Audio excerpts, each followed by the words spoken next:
They were small, slow, and downright underwhelming. Clubs like Manchester United and Real Madrid were packed with big superstars and flashy million-dollar egos. Barcelona looked like a bunch of academy kids thrown onto the big stage. No muscle, no speed, no chance. La Liga, 18 points behind Real Madrid, and the magic was gone. Champions League semi-final. They faced a Manchester United side that played with hunger, unity, and purpose. Barcelona had 70% possession at Old Trafford. One moment of brilliance from Paul Scholes ended their European dreams. Frank Rijkaard, the man who had brought the club its first Champions League trophy in 14 years just 2 seasons earlier, was out of ideas. His time was up. The board, led by club president Joan Laporta, made the decision. They would not renew Rijkaard's contract. But that decision came with another problem. No one knew who would take over. Barcelona was no longer on top. It was a collapsing empire. The golden era that had begun with Ronaldinho's arrival in 2003 had ended in silence and boos. Fans were angry. The media smelled blood. The boardroom was under pressure. And the soul of the club, the commitment to beautiful football, was in danger of vanishing completely. And in the middle of this wreckage, Barcelona took the biggest gamble in club history. They handed the team to a man who had never coached a first division game in his life. Was announced, critics pounced. The headlines wrote themselves, "Too soon, too young, too naive." Laporta didn't flinch. He had seen something behind the scenes, because Pep wasn't just a coach with ideas, he was a man on a mission. Ronaldinho? Gone. Deco? Gone. He even hinted that Eto's place was in doubt. He wanted hungry players, focused players, players who would bleed for the shirt. There would be no passengers. He also said something else that would echo for years. Messi is untouchable. But speeches mean nothing if the football doesn't follow. And in just a few weeks, Pep's bold vision would be tested, and tested brutally. Guardiola completely rewired the way football worked. From the moment he stepped into his new office, Pep began a complete overhaul of Barcelona, not just in tactics, but in philosophy, intensity, and structure. He wasn't looking to patch holes. He was designing an entirely new machine. Training sessions became relentless. Out went the casual jogs and slow warm-ups. In came positional rondos, spatial drills, tight-angle passing under pressure, and intense pressing simulations. Every player had a role. Every movement had a reason. Every square meter of the pitch had meaning. Guardiola brought in a staff that thought like him. Domènec Torrent handled tactical breakdowns. Lorenzo Bonaventura pushed physical limits. And Carles Planchart ran performance analytics years ahead of their. He promoted Sergio Busquets, a lanky, quiet defensive midfielder from Barcelona B, because he knew the system better than the veterans. And most importantly, he gave Xavi and Iniesta full command of the midfield. Guardiola wanted football to look like poetry in motion, but it wasn't soft. It was suffocating. If Barcelona didn't have the ball, they'd swarm to get it back in under 6 seconds. That became a rule. Lose it, win it back in 6. Veterans like Henry and Eto'o said training under Pep was the most intense of their careers. Xavi later admitted, "I felt like I was learning football all over again." Pep wasn't copying Johan Cruyff. He was taking the foundation and building a weaponized version of it. Possession wasn't just beautiful, it was deadly. But no system matters if it can't survive reality. And Guardiola's brand new Barcelona, it lost its very first match. Guardiola's dream system collapsed immediately. It was August 31st, 2008, La Liga's opening day. Barcelona travelled to face newly promoted Numancia. It was supposed to be a warm-up, a comfortable debut for the Pep era. Instead, it was a warning. Barcelona dominated from the first whistle. They had over 80% possession, nearly 600 passes, 26 shots on goal, and they lost 1-0. A single counter-attack stunned Barcelona away. The press tore into Guardiola. He's overthinking it. They're playing like a youth team. Same old story. Beautiful football. 0 results.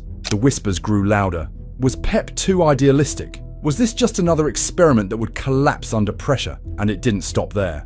In their next match at the Camp Nou against Racing Santander, they drew 1-1. Another dominant performance with no cutting edge. 2 games, 1 point. In the locker room, there was tension. Even the players began to wonder, was this whole system just fantasy? But Pep didn't flinch. He walked into the dressing room and told his squad something very simple. We're not changing anything. He reviewed the footage, showed the team the passing sequences, the pressing triggers, the spaces they created. He told them the goals would come, the system was working, and he was right. On September 13th, 2008, Barcelona exploded.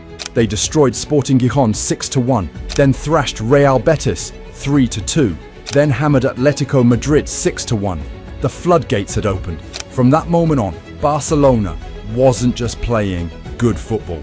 They were playing something else, something surgical, relentless, inevitable, and it was only the beginning. In just 12 games, Barcelona scored 44 goals. The world hadn't seen football like this before. After that demolition of Sporting Gijón, the switch had been flipped. Pep's system clicked into place like it had been rehearsed for years. Messi was no longer a promising winger. He was turning into a cheat code. Playing as a wide forward with total freedom, he dropped deep, danced past defenders, and finished like the goat he is. And players on opposing teams, professionals with careers built on toughness, openly admitted they were afraid, because there was no answer to this version of Barcelona. You could defend, you could press, you could park the bus. None of it worked. But Pep didn't care about stats. He didn't care about headlines. His obsession wasn't winning in Spain, it was conquering Europe. And to do that, he'd have to survive a war in London. They completed 464 passes, had just one shot on target, and needed a miracle in the 93rd minute. Barcelona was seconds away from crashing out. It was May 6th, 2009, Stamford Bridge, the second leg of the UEFA Champions League semi-final. The first leg had ended in 0-0 at the Camp Nou. Chelsea had come to Spain and parked the bus like it was welded to the pitch, and it worked.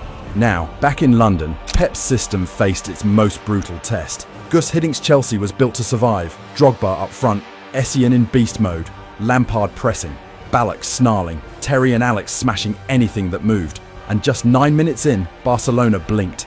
Essien caught a loose ball outside the box. One swing of the left foot and it exploded off the bar and in.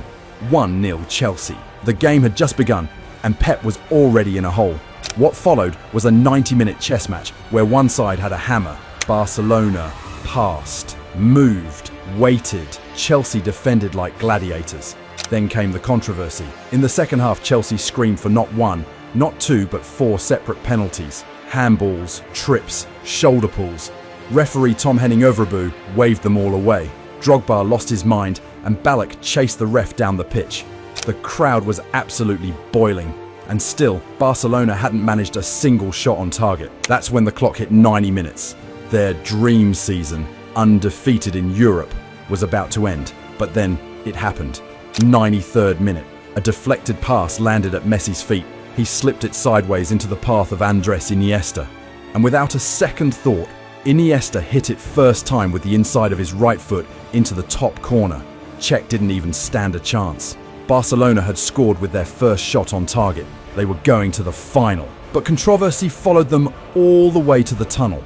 Drogba screamed at the camera. Greatest respect that a referee from Norway is the strongest official you can put down. This is supposed to be... Overbu literally needed security to leave the pitch. The football world was losing it, but the final, that wouldn't be decided by luck. It would be decided by something far more brutal. The reigning champions were made to look like amateurs, and Cristiano Ronaldo couldn't do a thing about it. It was May 27th, 2009, Stadio Olimpico, Rome. The Champions League final would be between Manchester United and Barcelona. United had just won the Premier League. They were unbeaten in Europe. They had Ronaldo, Rooney, and a midfield that crushed Arsenal in the semis. Sir Alex Ferguson had built a juggernaut. Barcelona, on the other hand, were exhausted. Dani Alves was suspended. Abidal was suspended. Marquez was injured. Yaya Touré had to play centre-back. Puyol shifted to right-back. And yet, from the first whistle, it was clear this wasn't going to be a fair fight. In the opening 10 minutes, United actually threatened. Ronaldo had 3 shots. Valdés had to stay sharp.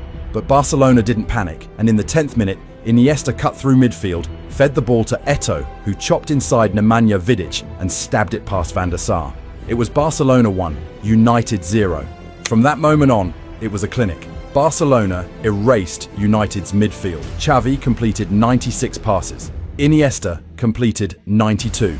United was just chasing shadows, and then came the killer moment. In the 70th minute, Xavi picked up the ball on the right. He floated in a cross, gentle and perfect. And Messi, all 5'7" of him, rose between Rio Ferdinand and Vidic and headed the ball into the net. It was 2-0. Game over. Barcelona had dominated 66% possession, completed nearly double the passes of United, and outclassed a team filled with legends.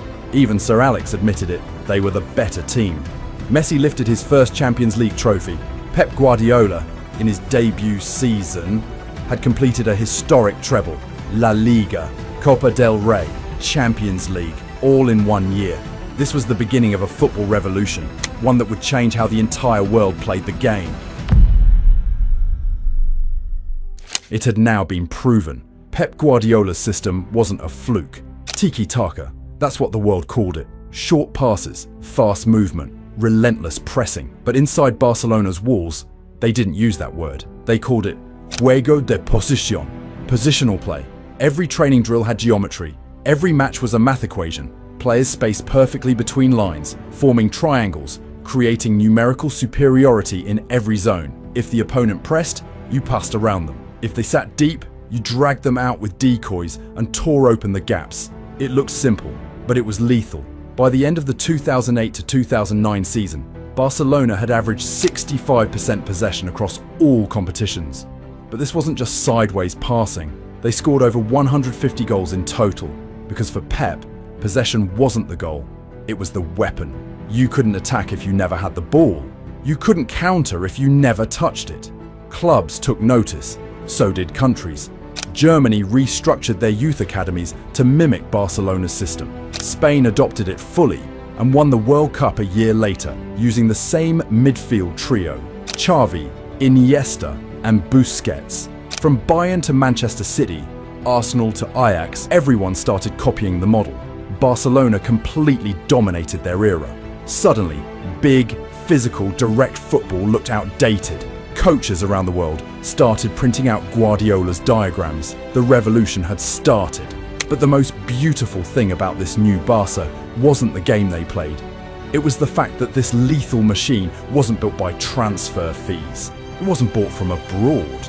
It was completely homegrown, because Pep's greatest weapon wasn't his tactics. It was La Masia. 7 starters in the Champions League final came from Barcelona's own academy.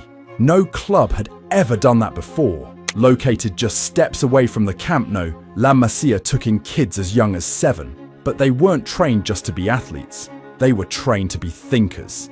Tactical intelligence, first touch, spatial awareness. That came before physical development. By 2008, the system had matured. The kids who'd grown up mimicking Guardiola the player were now being coached by him. Lionel Messi, Andrés Iniesta, Xavi Hernández, Sergio Busquets, Gerard Piqué, Pedro, Carles Puyol, all born inside the club, all trained in the same language. When Guardiola took over, he didn't need to teach them how to play, he just gave them a stage. While Real Madrid spent €254 million that same year on transfers, including Cristiano Ronaldo, Barcelona built a dynasty using their own bloodline. In the 2008 to 2009 season, 70% of Barcelona's minutes were played by academy graduates. Just let that sink in. The greatest team in world football was built from within. La Masia was the soul of Barcelona. And yet, even with all the tactics, all the talent, and all the trophies, it's not what they won that changed the sport. It's how they won, even trying. By the final whistle in Rome, the record books had already been shattered. This is what the La Liga scoreboard looked like at the end of the season. Barcelona finished with 87 points and an astonishing 105 final.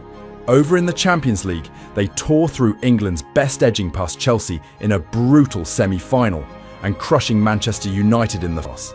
A result so painful, Madrid fired their coach the next day. Barcelona was out there breaking spirits. Even legends like Fabio Cannavaro and Guti admitted there was nothing we could do.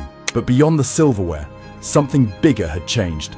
Barcelona's football made fans fall in love again. Neutrals cheered for them.